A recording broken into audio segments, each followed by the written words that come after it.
오늘이 가장 떨리는 것 같습니다.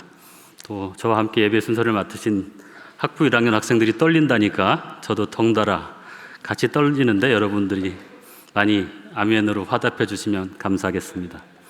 네.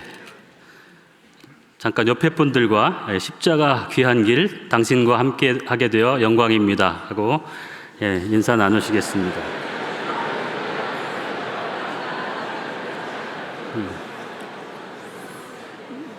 네, 우리가 고난 주간을 보내고 있는데요. 오늘은 특별히 구약 이사야에 나타나는 고난의 종의 노래를 함께 묵상해 보려고 합니다. 특별히 이 본문에는 또 학자되고 제자된 우리의 사명이 잘 나타나 있어서 우리의 삶과 또 사명을 돌아보는 시간을 가지려고 합니다. 학자 혹은 제자와 관련된 유명한 말을 몇 개 찾아봤는데요. 나오나요? 넌 학생이고 나는 선생이야. 너는 학생이고 나는 선생이란 말이야. 동갑내기 거해하기에서 배우 김하늘 씨가 한 대사죠, 그죠? 선생과 제자 사이에 이런 담이 있으면 안 될 것 같습니다. 나는 선생이 아니다. 다만 당신들이 길을 묻는 길동무일 뿐이다. 나는 갈 길을 가리킨다. 당신들의 갈 길과 나 자신의 갈 길까지도. 조지 버나드 쇼가 한 말입니다. 또 공자가 한 유명한 말 중에 위기지학이라는 말이 있습니다. 공자의 논어에 나오는 문구인데요. 위인지학이라는 말에 상대되는 개념입니다. 학자가 자기 자신의 부와 명예와 권력을 쫓는 것을 위인지학이라고 한다면, 위기지학이라는 말은 학문의 목표가 자기의 사람됨을 완성하는 데 있다는 거예요. 자신의 도덕적 완성을 목표로 하는 것이 학문이라는 것입니다. 또 중국 철학에서는 이제 대학에 나오는 경물치지라는 말이 있는데, 이 경물치지라는 말을 어떻게 해석하느냐에 따라서 크게 학문의 학파가 둘로 나뉘는 걸 볼 수 있습니다. 첫 번째는 주자학파인데, 지식 위주의 순수한 학문 탐구를 강조하는 학파입니다. 두 번째는 양명학파인데, 사람의 마음을 어둡게 하는 무력을 물리치고 도덕적 실천을 강조하는 학파라고 할 수 있습니다. 그러니까 순수한 지식만 추구하실 것이 아니라 삶을 통해 도덕을 완성하라는 것입니다.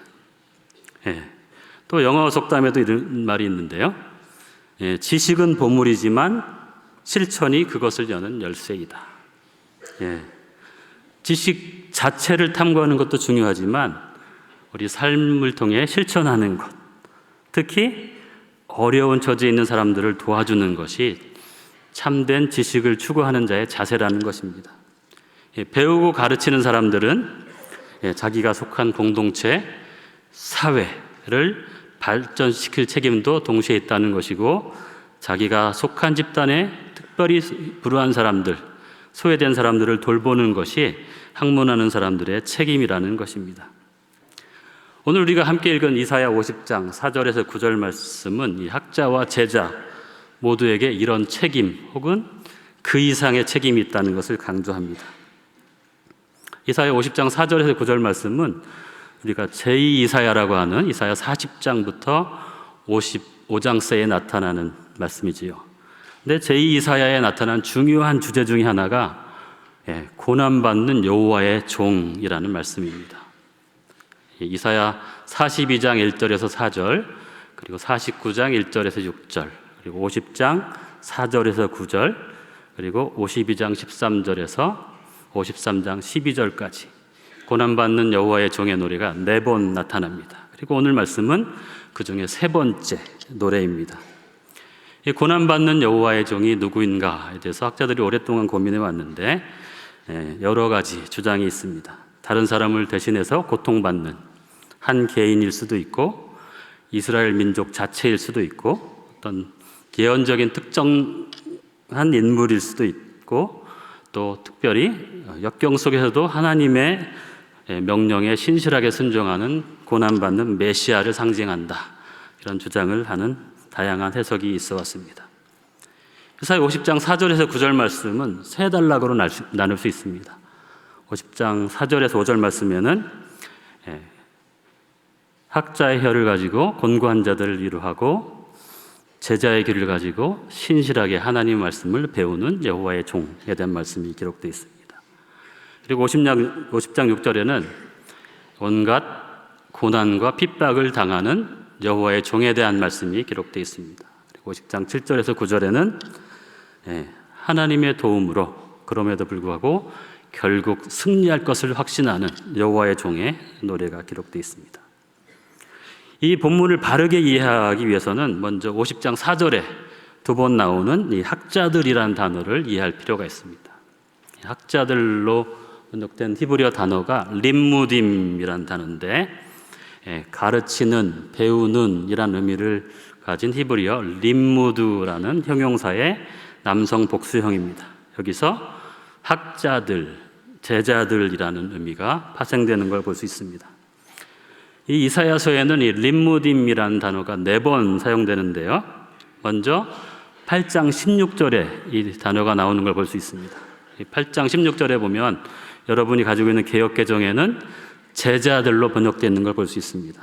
이 본문을 잘 읽어보시면 이 제자들은 이사야 예언자의 예언을 보관하고 전달하고 유지하는 이사야의 제자들인 것을 볼 수 있습니다. 그러니까 이 개역개정에 번역되어 있는 제자들이라는 표현이 아주 잘된 번역입니다.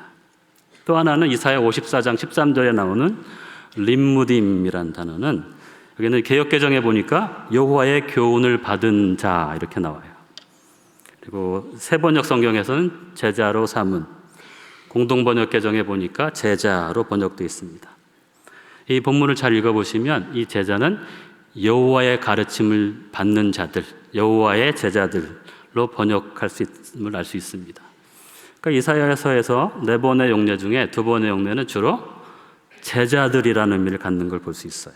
그런데 이사야 50장 4절에 보면 이제 개역개정 한글에 둘 다 학자들로 번역되어 있는데 앞에 전반절에 나오는 이 림무딤이라는 단어의 의미를 보니까 백성들, 특히 곤고한 상황에 있는 백성들을 말로 돕는, 위로하는 역할을 하는 자 이런 의미를 갖기 때문에 학자들이란 번역이 좋아 보입니다. 그런데 뒤에 나오는 두 번째 후반절에 나오는 이 림무딤이라는 단어는 이 아침마다 듣고 깨우치고 배우는 일을 하는 사람이에요. 그러니까 여기는 다른 이사야 본문에 나오는 것처럼 제자들로 번역하는 것이 타당해 보입니다. 이렇게 본다면 이 본문에서는 이제 학자와 제자된 우리들은 이 본문에 나와 있는 3가지 사명을 발견하게 됩니다. 첫째는 학자된 자들은 말로 곤고한 자들을 도와줘야 합니다. 곤고한 사람이라고 번역된 히브리어 야에프라는 단어의 사전적인 의미를 찾아보니까 정신적으로나 육체적으로 지쳐 피곤하고 야윈 사람들. 두 번째는 경제적으로 어렵고 삶이 고달픈 사람들. 그러므로 이 학자들의 책임은 이 곤고한 자들을 돕는 것이라고 할 수 있습니다. 우리 주위에는 곤고한 사람들이 참 많습니다. 각종 노동과 먹고 사는 문제로 육체가 고달프고 피곤한 사람들, 교육열이 높은 나라에 살면서 학업에 지친 사람들, 경쟁이 치열한 사회에 살면서 온갖 스트레스에 찌든 사람들, 가난하고 병들고 소외된 사람들, 장애를 가진 사람들, 그들의 가족들, 아직 사회 시스템이 온전하지 못한 사회에 살면서 차별받고 억압받는 많은 사람들, 이들을 말로 돕는 것, 입으로 돕는 것이 음악을 공부하는, 기독교 교육을 공부하는, 신학을 공부하는 우리의 사명입니다.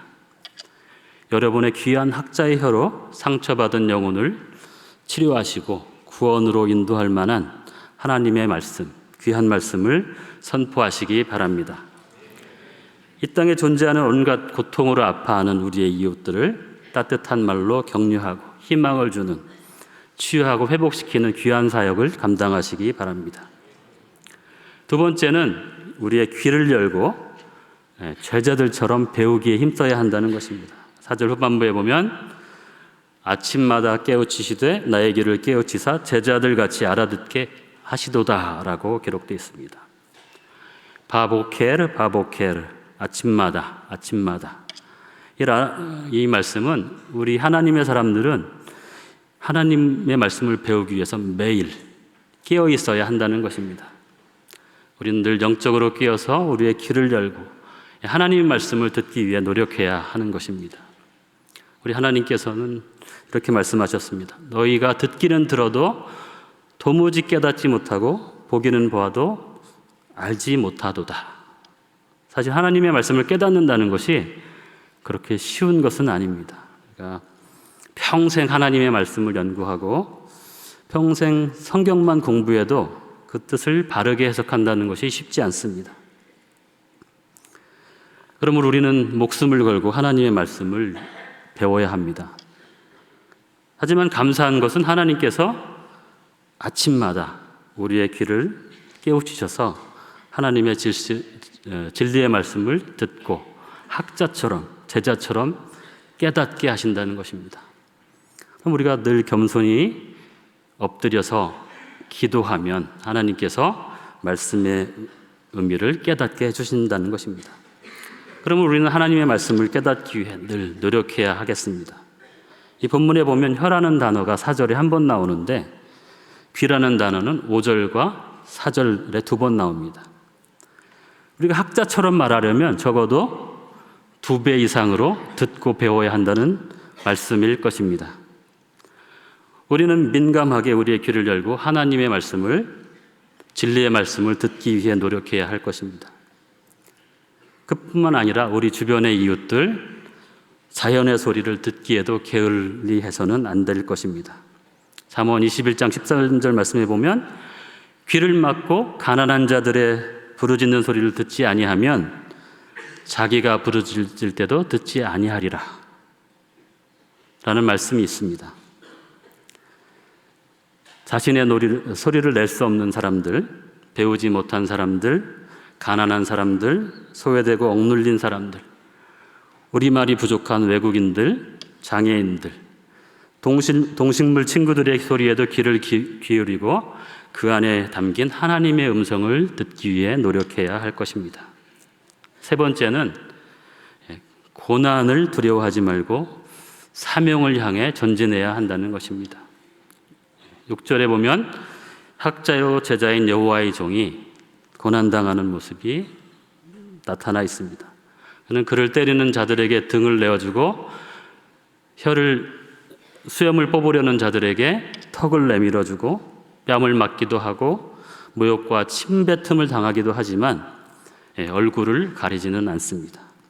이 모습은 사악하고 폭력적이고 무례한 자들에게 뺨을 맞고 침뱉음을 당하고 말로 표현할 수 없는 치욕을 당하시는 예수 그리스도의 모습을 떠올리게 합니다.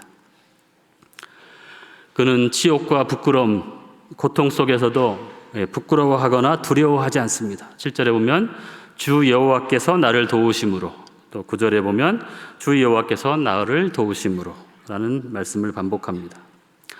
사실 네 번째 고난의 종, 여러분이 잘 아시는 이사야 53장에 보면 그의 고난이 더 커지고 강해지고 깊어지는 것을 볼 수 있습니다. 하지만 그는 하나님께서 그를 도우시리라는 확신을 가지고 말씀을 굳게 잡고 두려워하지 않고 하나님께서 맡기신 사명을 향해 전진하는 것을 볼 수 있습니다. 사실 우리는 이 말씀을 통해서 우리 자신을 돌아보아야 합니다. 우리가 큰 교단에 속한 것, 큰 교회에 속한 것을 늘 자랑처럼 얘기하곤 합니다. 하지만 이런 마음 안에는 우리가 고난은 피하고 좀 더 쾌적하고 안정된 환경 속에서 살고 사역하고자 하는 그런 내면의 욕심이 나타나는 것은 아닌지 두렵습니다. 우리가 사역자로 산다고 하면서 부유하고 화려한 삶을 추구하는 것은 아닌지 우리 자신을 돌아보아야 합니다. 우리 기독교는 십자가에 기반을 둔 고난과 희생과 헌신의 종교입니다. 조금 더 작은 자, 낮은 곳, 소외된 곳을 향해 고난을 두려워하지 말고 전진해야 합니다. 로비 캔드릭이라는 선교사인데요. 1883년부터 1908년까지 짧지만 강렬한 삶을 살았던 선교사입니다. 그녀는 미국 텍사스 남감리교의 독실한 가정에서 태어나서 어려서부터 복음을 위해 헌신하기로 결단했습니다. 그녀는 해외 선교사가 되기로 결심하고 텍사스 여자 고등 성경학교에 진학했습니다. 그곳에서 성실하게 하나님의 말씀을 배우고 선교를 위해 준비했습니다. 그 학교를 졸업했을 때 나이가 선교사가 될 만한 연령이 되지 않아서 교사로 1년간 봉사하고 대학에 진학해서 1년간 공부하면서 선교를 준비했습니다. 그리고 1907년 9월에 조선에 선교사로 파송되어 왔습니다. 저는 조선어를 배우고 또 어린이들을 가르치면서 성실하게 선교 활동을 위해 준비했습니다. 그런데 1908년 6월 9일에 맹장염에 걸려서 수술을 받았는데 열악한 조선의 의료 환경 때문에 충분히 치료가 되지 않아서 열흘 만에 세상을 떠나고 말았습니다. 조선 선교의 꿈을 채 피우지도 못하고 25살의 꽃다운 나이에 주님의 부르심을 받은 것입니다. 그녀가 세상을 떠나기 직전에 그의 주변 사람들에게 이런 말을 남겼습니다. 만일 내가 죽으면 텍사스 청년들에게 가서 10명씩, 20명씩, 50명씩 조선으로 오라고 일러주십시오. 그리고 그녀의 말이 텍사스의 청년들을 감동시켰고 그들 중 20명이 조선으로 왔다고 합니다. 죽음을 직감한 캔드릭이 부모님께 보낸 편지는 오늘도 우리의 심금을 울립니다. 이곳 조선 땅에 오기 전 집들에 심었던 꽃들이 활짝 피어났다는 소식을 들었을 때 하루 종일 집 생각만 했습니다. 욕심쟁이 수지가 그 씨앗을 받아 동네 사람에게 나누어 주다니 너무나 대견스럽군요. 아버지, 어머니, 이곳 조선 땅은 참으로 아름다운 곳입니다. 모두들 하나님을 닮은 사람들 같습니다. 선한 마음과 복음에 대한 열정으로 보아 아마 몇십 년이 지나면 이곳은 예수님의 사랑이 넘치는 곳이 될 것 같습니다. 저는 복음을 듣기 위해 20km를 맨발로 걸어오는 어린아이들을 보았을 때 그들 안에 있는 하나님의 사랑 때문에 오히려 위로를 받습니다. 그러나 한편에서는 탄압이 점점 심해지고 있습니다.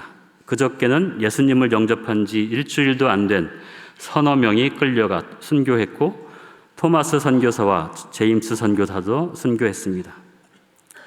선교본부에서는 철수하라는 지시가 있었지만 대부분의 선교사들은 그들이 전도한 조선인들과 아직도 숨어서 예배를 드리고 있습니다. 그들은 모두가 순교를 할 작정인가 봅니다. 오늘 밤은 유난히도 고향으로 돌아가고 싶습니다. 외국인을 죽이고 기독교를 증오한다는 소문 때문에 부두에서 저를 끝까지 말리셨던 어머니의 얼굴이 자꾸 제 눈 앞에 어른거립니다. 아버지, 어머니, 어쩌면 이 편지가 마지막일 수도 있습니다.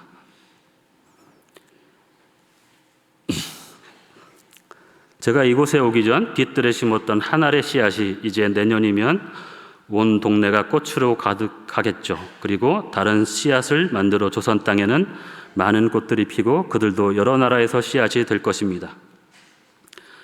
저는 이 땅에 저의 심장을 묻겠습니다. 바로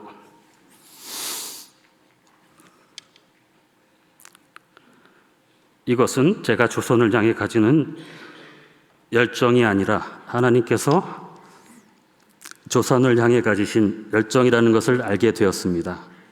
어머니, 아버지 사랑합니다. 양화진에 있는 로비 캔드릭의 묘비에는 이렇게 쓰여 있습니다. 만일 내게 1천 생명이 있다면 그것을 모두 조선에 주겠노라. 만일 내게 1천 생명이 있다면 그것을 모두 조선에 주겠노라. 사랑하는 장친 공동체 여러분, 학자와 같은 혀로 삶이 권고한 사람들을 위로하시기 바랍니다. 제자의 기로 부지런히 하나님의 말씀을 듣고 배우고 깨우치시기 바랍니다. 작은 소리 하나, 작은 자의 소리 하나 소홀히 여기지 마시고 귀 기울여 들으시고 배우시고 깨우치시기 바랍니다. 고난을 두려워하지 마시고 담대하게 주님께서 받은 사명을 향해 전진하시기 바랍니다. 기도하겠습니다.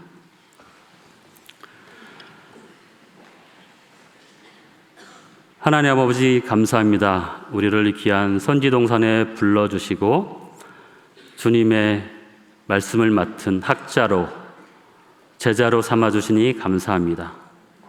하나님, 우리가 그 귀한 혀로 우리 주변에 있는 곤고한 자들을 위로할 수 있도록 도와주옵소서. 우리가 하나님 말씀, 우리 주변의 소중한 소리들 귀 기울여 드릴 수 있도록 도와주시고 늘 부지런히 배우고 깨달을 수 있도록 주님 깨우쳐 주옵소서. 우리가 날마다 순교자 주기철을 기념하는 소영관에서 공부하고 있는데 그 순교의 정신을 이어받게 하시고 우리 앞에 놓인 고난을 두려워하지 말고 담대하게 전진할 수 있도록 하나님 인도하옵소서. 감사히 예수님 이름으로 기도합니다. 아멘.